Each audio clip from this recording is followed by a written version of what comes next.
Hay alerta roja en las principales ciudades de los Estados Unidos. The fentanyl epidemic has tightened its grip on addicts. Now opioids mixed with a growing threat. Por una droga que parece convertir en zombies a sus usuarios y literalmente les pudre la piel. Los medios estadounidenses están alertando sobre una nueva y mortal mezcla de drogas.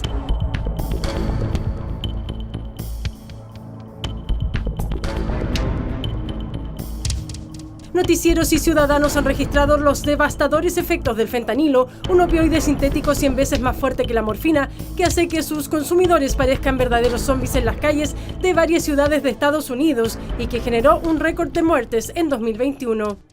El fentanilo está matando a más de 70.000 estadounidenses al año.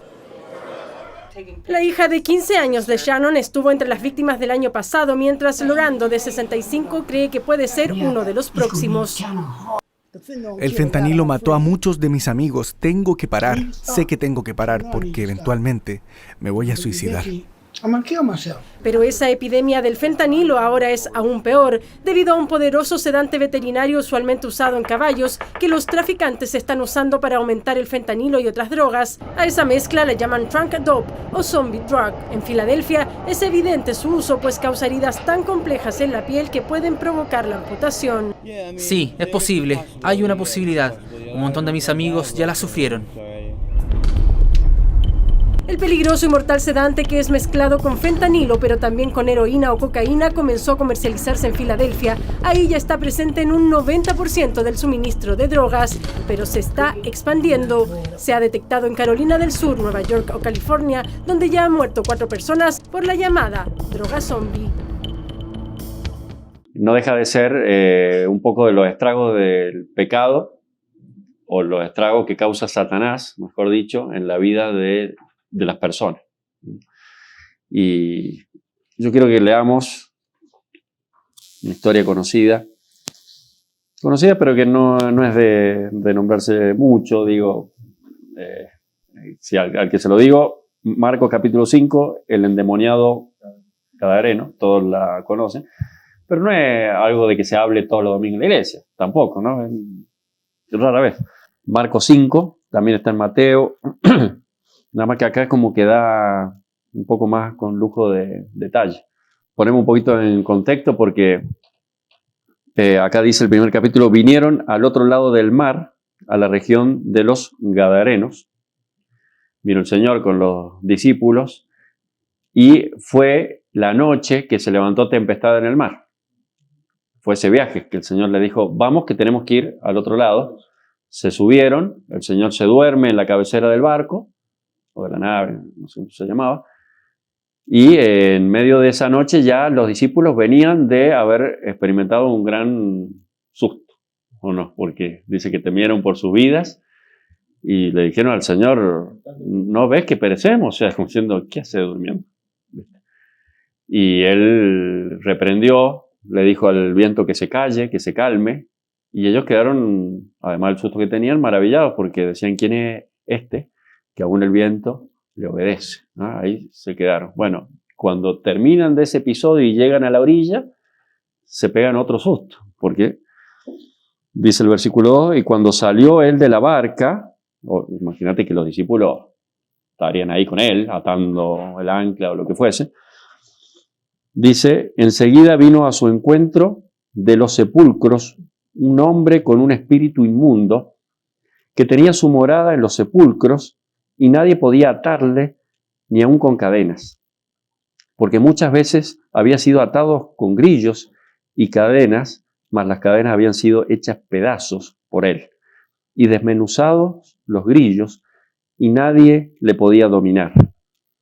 Y siempre, de día y de noche, andaba dando voces en los montes y en los sepulcros, e hiriéndose con piedras.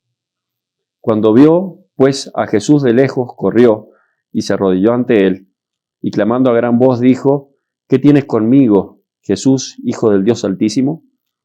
Te conjuro por Dios que no me atormentes. Porque le decía: sal de este hombre espíritu inmundo. Y le preguntó: ¿cómo te llamas? Respondiendo, diciendo: Legión me llamo, dice, porque somos muchos. y le rogaba mucho que no los enviase fuera de aquella región. Estaba allí cerca del monte un gran hato de cerdos paciendo, y le rogaron todos los demonios diciendo: envíanos a los cerdos para que entremos en ellos. Luego Jesús le dio permiso, y saliendo aquellos espíritus inmundos entraron en los cerdos, los cuales eran como 2000. Y el hato se precipitó en el mar por un despeñadero, y en el mar se ahogaron. Y los que apacentaban los cerdos huyeron, y dieron aviso en las ciudades y en los campos, y salieron a ver qué era aquello que había sucedido. Vienen a Jesús y ven al que había sido atormentado del demonio, que había tenido la legión, estos que eran muchos demonios, sentado, vestido y en un juicio cabal, y tuvieron miedo. Y le contaron los que habían visto, lo que había acontecido al que había tenido el demonio y lo de los cerdos que se habían caído al mar, y comenzaron a rogarles que se fueran de sus contornos. Le empezaron a decir al Señor que se vaya.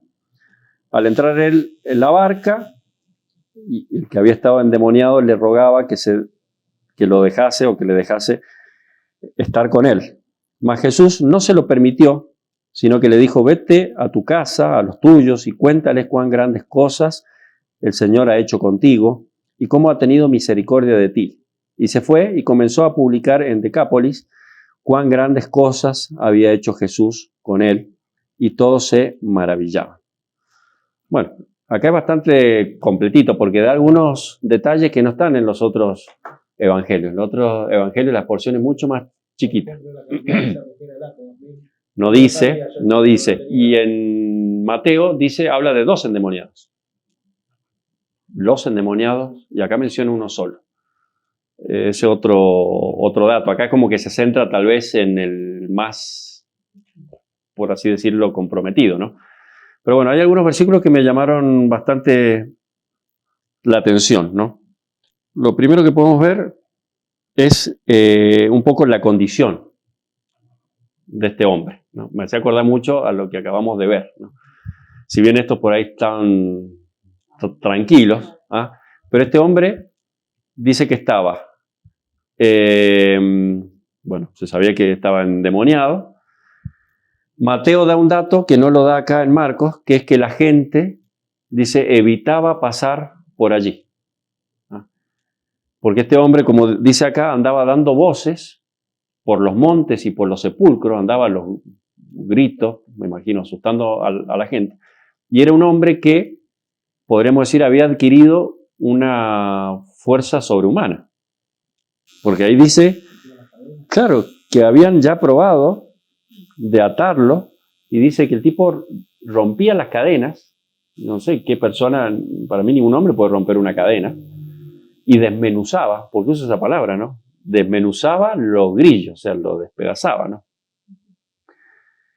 Y dice que este hombre, claro, se lastimaba con piedras, o sea, se autolaceraba, se autolesionaba, y que vivía y dormía ahí en los sepulcros, en un cementerio. Fíjense qué persona en su sano juicio duerme en un cementerio, ¿no? Es como que, bueno, por su demonio se sentía pez en el agua, ¿no? Por así decirlo. Bueno, fíjense que a pesar de darle un poder sobrehumano, porque evidentemente tenía un poder sobrehumano, a este hombre no le servía de nada porque estaba debilitado espiritualmente. Pensaba yo en estas personas que sin duda muchas veces este tipo de drogas o Satanás va con el engaño de que probá esto que vas a ser mejor, como fue en los primeros tiempos, ¿no? ¿Qué le dijo en la figura de la serpiente? Le dijo, no, ustedes prueben esto que van a ser igual a Dios. Van a conocer el bien y el mal y esto. Siempre con el engaño. Y no puedo dejar de pensar también en la película esta tan conocida, El Diablo con el Diablo, ¿no? Que siempre le hace, le concede como un deseo, ¿no? Pero claro, le muestra lo bueno y siempre hay un engaño en lo que le muestra atrás. Este hombre tenía una fuerza sobrenatural, pero estaba debilitado espiritualmente, no le servía de nada. le debe pasar esto mismo a esta gente que consume este tipo de drogas. Tal vez se le promete un placer, un escape momentáneo, pero sin duda los lleva a la muerte, ¿no? No deja de ser un engaño más de Satanás. Dice, andaba dando voces por los montes y los sepulcros, hiriéndose con piedras. Tal vez, dicen algunos autores, en un intento de liberarse de ese tormento, de ese dolor, o de decir, bueno, con pensamientos suicidas. Capaz que el tipo dice, bueno, ya está, me quiero matar. Y esto que alguien podría decir, bueno, pero esto es una antigüedad, ¿cuándo pasó? Hoy en día, además de lo que hemos visto, vemos también a jóvenes autolesionarse. Es muy común y esto tiene que ver con algo interno.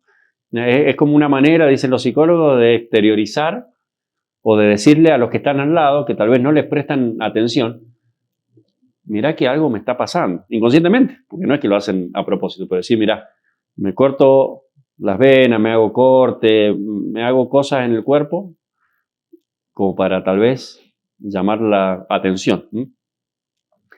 Dice que este hombre se lastimaba con piedra, estaba emocionalmente turbado, presentaba tendencias suicidas, y esta es la obra de Satanás un poco en la creación de Dios, porque el hombre es creación de Dios, y Dios ama al hombre. Dios siempre, lo vimos al final de la historia, cuál es la condición del hombre con Dios y cuál es la condición del hombre manejado por Satanás, sin Dios, ¿no?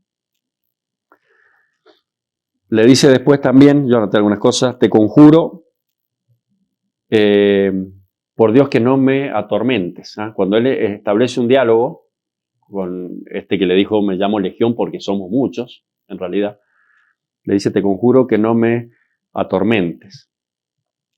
Y acá habla de, por así decirlo, que los demonios le están diciendo, danos todavía un tiempo más. Ellos ya saben que están condenados, ellos ya saben que va a llegar el día en que el Señor va a decir basta y se les acabó el tiempo.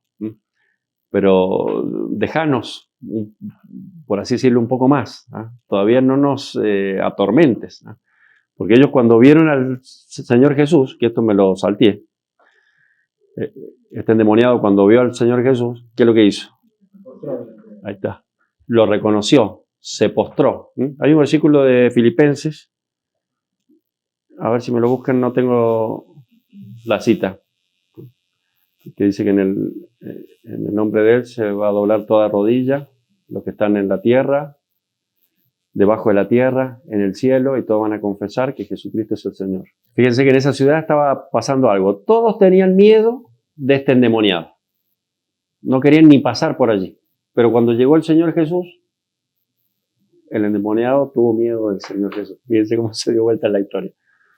Y vino y se postró y lo reconoció. Que nosotros sepamos, nunca habían tenido contacto. De hecho, es una región muy gentil, casi 100% griega.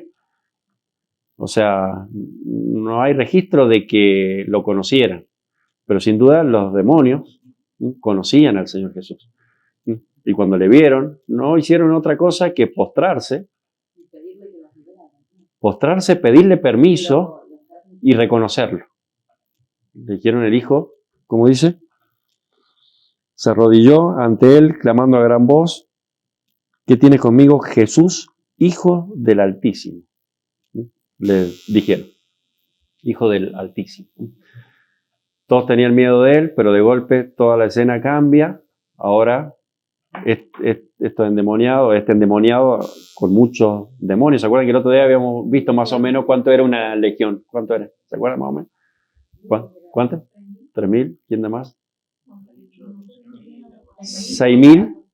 Claro, decía 6.000 soldados, 3.000 jinetes, 300 jinetes, perdón. 6.000 soldados, 300 jinetes, y ahí se sumaban a veces esclavos y qué sé yo, pero bueno, por lo menos mínimo 6.000. Eso era una legión más o menos del ejército. Había una legión y de golpe todos se postran y empiezan a pedir permiso, ¿no? ¿qué tienes conmigo? Ahora sí, recapitulamos, ¿qué tienes conmigo? Jesús, Hijo del Dios Altísimo. Decimos que por algo el endemoniado estaba enterado de que Jesús era Jesús y que el poder, sin duda, lo tenía él, ¿no? Lo reconoce inmediatamente. Y ahí le pregunta el nombre, ¿cómo te llamas? Me preguntaba yo por qué. A ver, el Señor sabe todo. ¿Por qué le pregunta el nombre? Como que me sorprende un poco esta pregunta. ¿Qué creen ustedes? Para demostrar el poder que realmente tiene a los discípulos, como para enseñarles que no estaba tratando con un simple mortal. Una de las conclusiones que podemos sacar. Puede haber varias, ¿no? Pero porque, y además para demostrarle, como dice él a los discípulos, que no estaba hablando con un simple mortal, sino que dentro de él había más de 6.000 demonios y que él tenía mucho poder, mucho más poder. Le acababa de demostrar, decíamos recién en el viaje, que él tenía el poder sobre el viento, sobre la naturaleza, y ahora le estaba enseñando, porque los discípulos andar con él era la escuela, ¿no? Y ahora le estaba enseñando que él tenía poder para, así como en otra oportunidad dijo, yo podría mandar 12 legiones de ángeles a que me defiendan, sin embargo no lo hago. Dice, ustedes vienen a mí con palos, eso vimos el sábado pasado, ¿se acuerdan? Y ahora él estaba demostrando que él solo podía con una y con más legiones, que sin decir palabra venían y se arrodillaban ante él. Así que fíjense detalles, ¿no? Pero que suman. Porque él le pregunta el nombre. Bueno, lo del hato de cerdo. Esto también es un dato importante. Fíjense que los judíos consideraban a los cerdos como inmundos. No era común que los judíos criaran cerdos. Pero acá tenían un hato de cerdo de más de 2.000. No sé si ustedes se hacen una idea de la... ¿Vos cuántas palomas tenés? 60. Igual a ver todas juntas y son un montón. Y son chiquititas. Imagínate 2.000 cerdos. Y que no los meten en una jaulita. Así que era un número importante. Esto es un dato que da a conocer de lo que era la región, que era una región no judía, era una región gentil, griega, ¿no? No tenía el conocimiento del pueblo de Dios, ¿no? Así que este tema era importante. Otro dato. ¿Por qué las personas, los que estaban apacentando los cerdos, se fueron inmediatamente? Cuando estos demonios salen, se meten en los cerdos, los demonios empujan a los cerdos a tirarse por el precipicio, caen al mar, se mueren todos. Los tipos que estaban cuidando, imagínense la pérdida. ¿Cuánto vale hoy en día un cerdo? ¿Ah? ¿Cuánto vale un cerdo? El kilo o lo que sea.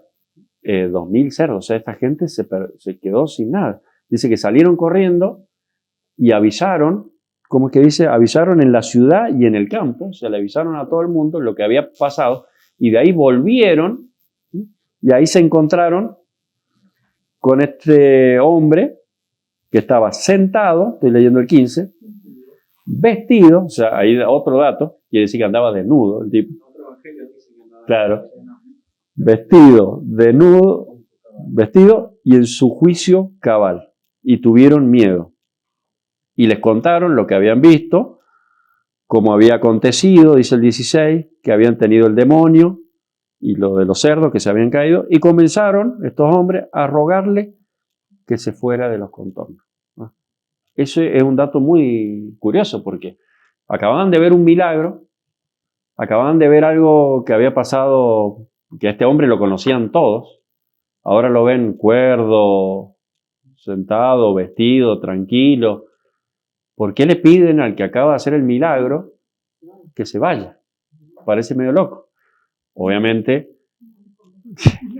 había pasado algo que era más importante que tener al Señor ahí en su ciudad, ¿no?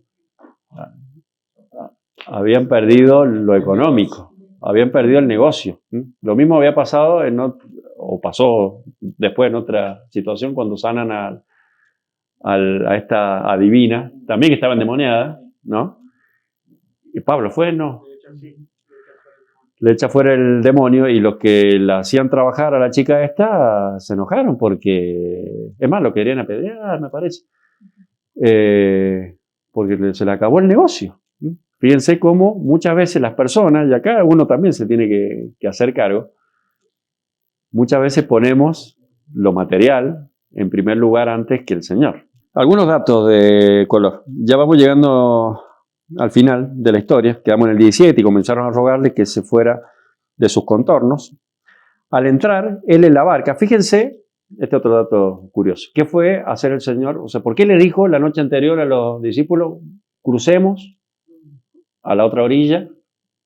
¿Con qué propósito iba el Señor? Iba a ese hombre. Porque fíjense que sacó a los demonios, se subió y se fue. Atravesó una tempestad, un montón de cosas, pero fue solamente con ese propósito.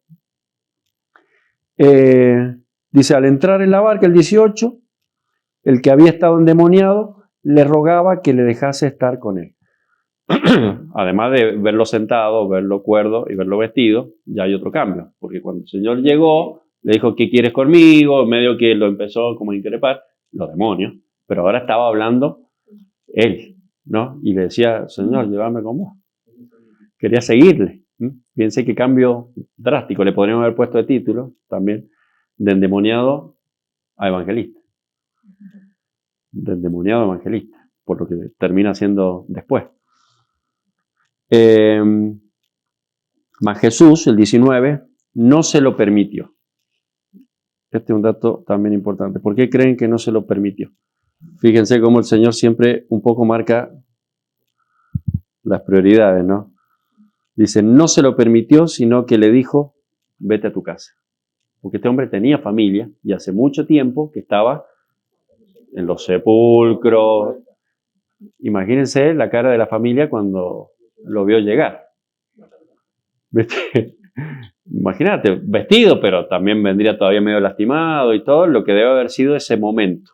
Dice, vete a tu casa, a los tuyos, y cuéntales cuán grandes cosas el Señor ha hecho contigo y cómo ha tenido misericordia de ti. Este versículo debería ser nuestro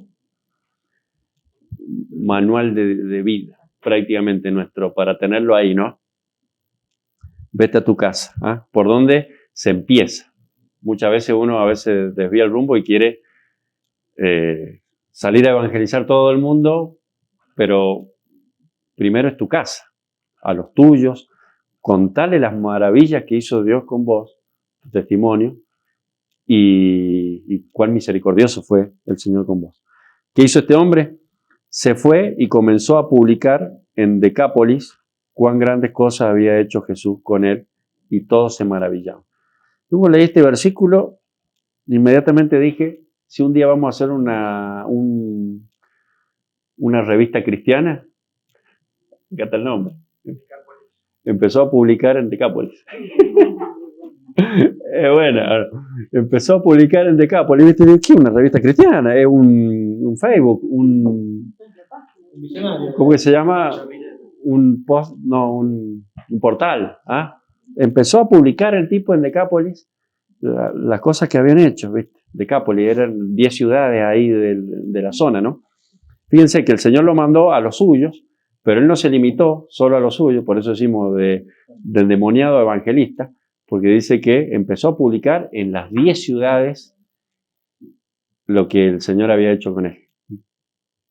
¿Y qué pasaba con la gente? Dice, todos se maravillaban, porque lo conocían. Entonces yo me preguntaba y digo, sin duda, si tenemos que buscar personas, lo estamos haciendo, ¿no? Si tenemos que salir a buscar personas, si queremos que la gente se maraville, si queremos que cumplir, por decir, el propósito de Dios, tenemos que buscar a estas personas. Tenemos que buscar a estas personas, mostrarles el amor de Dios, hacerle ver que para llenar el vacío que ellos tienen, muchas veces ellos creen que lo tienen que llenar con cosas que no lo pueden llenar. Fíjense que había, por así decirlo, más de 6.000 demonios dentro de él y no podían llenar el vacío que una sola persona lo pudo llenar. Y ahí podemos ver la diferencia de cuán grande es Dios. Cuán grande es Dios que puede llenar el vacío que ni 6.000 lo pueden llenar. Ni droga, ni vicio, ni un montón de cosas que las personas creen que se pueden llenar, pero solo Dios, solo el Señor Jesucristo lo podía hacer. Un milagro. Cuando una vida realmente es cambiada, ese testimonio es lo que realmente produce el cambio, es lo que maravilla a las personas, es lo que termina haciendo la obra. Fíjense que el Señor fue a ese lugar con un propósito y esas 10 ciudades el Señor no fue ahí. No hizo falta que vaya, porque este hombre lo hizo por él. Aunque Satanás, también metido, no solo en este endemoniado, sino también metido en las personas que priorizaban el dinero, y se lo impidieron, pero el Señor hizo su obra igual, a través del testimonio de una sola persona. Esa sola persona bastó para evangelizar a 10 ciudades y a su casa, primero.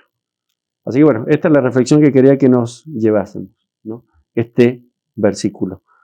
Vete a tu casa, a los tuyos, cuéntales cuán grandes cosas el Señor ha hecho contigo y cómo ha tenido misericordia de ti. Y se fue y comenzó a publicar en Decápolis, en las 10 ciudades, cuán grandes cosas había hecho Jesús con él, y todos se maravillaban. Gracias te damos, nuestro amado Dios, por cuán rica es tu palabra, porque viendo, Señor, un poco de historia de tus pasos cuando anduviste en esta tierra, nos damos cuenta cuán grande, cuán maravilloso eres, cuán misericordioso. Queremos, Señor, poder atesorar todas estas enseñanzas que hemos recibido de ti y poder poner manos a la obra, Señor. Que podamos salir, contar en las ciudades, Señor, en nuestra casa, en nuestras familias, cuán grandes cosas, cuán maravillosas cosas, Señor, y qué gran misericordia has tenido tú con nosotros. Queremos, Señor, encontrar este tipo de personas, poder mostrarles tu amor y que, Señor, se produzca este cambio tan maravilloso en sus vidas. Queremos dejar, Señor, esta cosa en tus manos. Agradecidos en el nombre de Cristo Jesús. Amén.